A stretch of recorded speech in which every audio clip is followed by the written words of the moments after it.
Good morning সবাইকে। নেটওয়ার্কের আজকের ক্লাসে, এটা ইন্টারনেটের ক্লাসই বলা ভালো, ইন্টারনেটের আজকের ক্লাসে আইএসপি পড়াবো। আইএসপি মানে ফুল ফর্মটা দেখতেই পাচ্ছ, ইন্টারনেট সার্ভিস প্রোভাইডার।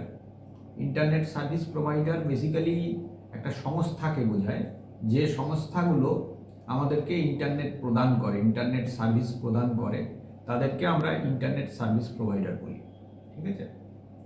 তো বেসিক্যালি এই ইন্টারনেট সার্ভিস প্রোভাইডার দু ধরনের হয়, একটা হচ্ছে গভর্নমেন্ট আর একটা হচ্ছে নন গভর্নমেন্ট। মানে একটা সরকারি সংস্থা থাকে আর একটা বেসরকারি। তো কিছু গ্লোবাল আইএসপি আছে, মানে সারা পৃথিবীতে যারা ইন্টারনেট সার্ভিস প্রদান করে তাদেরকে গ্লোবাল আইএসপি বলে। যে সমস্ত সংস্থা সারা পৃথিবীতে ইন্টারনেট সার্ভিসটা প্রদান করে সেগুলোকে আমরা গ্লোবাল আইএসপি বলছি। যা দেখো, দুটো গ্লোবাল আইএসপির নাম লিখলাম, একটা হচ্ছে mciworld.com, একটা হচ্ছে স্প্রিন্ট। এরকম আরও অনেক গ্লোবাল আইএসপি আছে, যে সমস্ত আইএসপিগুলি সারা পৃথিবীতে ইন্টারনেট সার্ভিস প্রোভাইড করে। এদের কাছ থেকে ইন্টারনেট সার্ভিস কিনে আবার দেশের মধ্যে ব্যবহার বিক্রি করে বা প্রদান করে চার্জের বিনিময়ে যে সমস্ত সংস্থাগুলো, সেগুলো হচ্ছে গভর্নমেন্ট আইএসপি আছে আর প্রাইভেট আইএসপি আছে।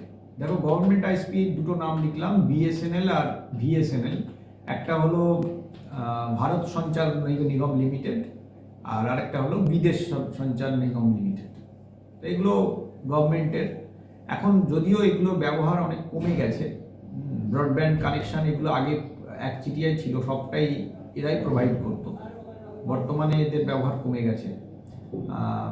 আর প্রাইভেট আইএসপি যেগুলো আছে, যেমন জিও কিংবা বলো ভোদাফোন আইডিয়া, এগুলোর ব্যবহার বর্তমানে অনেক বেশি, কিংবা বলো এয়ারটেল, এগুলোর ব্যবহার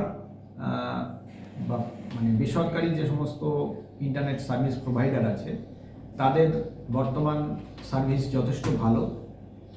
সেই জন্যে অধিকাংশ সময় মানুষ এগুলোর ব্যবহার করে থাকে।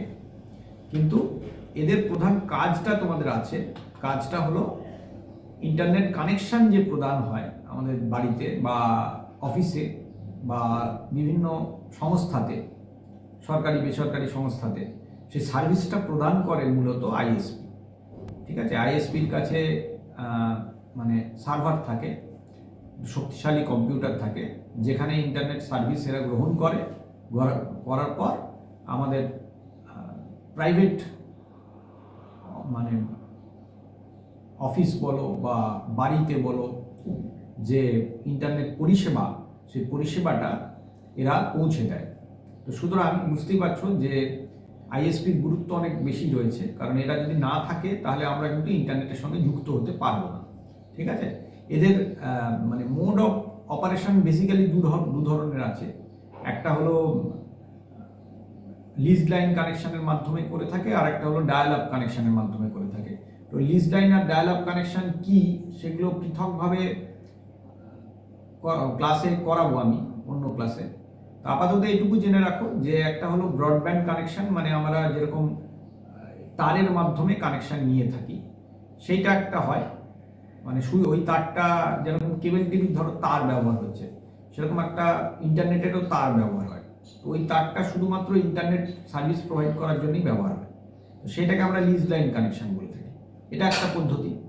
আর একটা পদ্ধতি হলো, অনেক সময়, বেশিরভাগ সময় আমরা ব্যবহার করছি, সেটা হলো টেলিফোন লাইনের মাধ্যমে ইন্টারনেট পরিষেবা ব্যবহার করা। সেটাও কিন্তু এই আইএসপির কাছ থেকে নিতে হয়। ঠিক আছে? যেমন ধরো আমাদের এই যে মোবাইল ফোন আছে, সেই মোবাইল ফোনের যে সার্ভিস, সেটাও কিন্তু আইএসপিরা প্রোভাইড করে, এবং এটা টেলিফোন সার্ভিসের সঙ্গে সঙ্গে ইন্টারনেট সার্ভিসটা কিন্তু আমরা মোবাইলের মাধ্যমেই পেতে পারি। সেটাকে আমরা ওই ধরনের কানেকশানকে আমরা বলে থাকি ডায়াল আপ কানেকশান। ঠিক আছে? সাধারণত ডায়াল আপ কানেকশনের গতিবেগটা একটু কম হয়। তো এই হলো ইন্টারনেট সার্ভিস প্রোভাইডার। এরপর বেশ কয়েকটা টপিক একসঙ্গে আছে, অলরেডি তোমাদের পড়ানো হয়ে গেছে। যেমন ধরো ওয়েবসাইট কাকে বলে, ওয়েব পেজ, ওয়েব ব্রাউজার কাকে বলে, এগুলো সম্পর্কে তোমাদের মোটামুটি করানো হয়ে গেছে। আমি চেষ্টা করবো একটা এক্সট্রা ভিডিওতে সেগুলো করিয়ে দেওয়ার। তো তোমরা ক্লাসগুলো ফলো করো। দেখো, আমরা কিন্তু নেটওয়ার্ক প্রায় শেষ করে ফেলেছি। শুধু HTML এর পার্টটা বাকি আছে। তো আমি HTML তো ধরো তোমাদের 2-3টে ক্লাসে HTMLটা দেখিয়ে দেবো যে কিভাবে HTML তৈরি করতে হয়, HTML পেজ কিভাবে রান করে। তোমরা ক্লাসগুলো ফলো করলে নিশ্চয়ই ভালো লাগবে। আজকের ক্লাসে এইটুকুই রাখছি, আবার আগামী ক্লাসে কথা হবে। থ্যাংক ইউ সকলকে।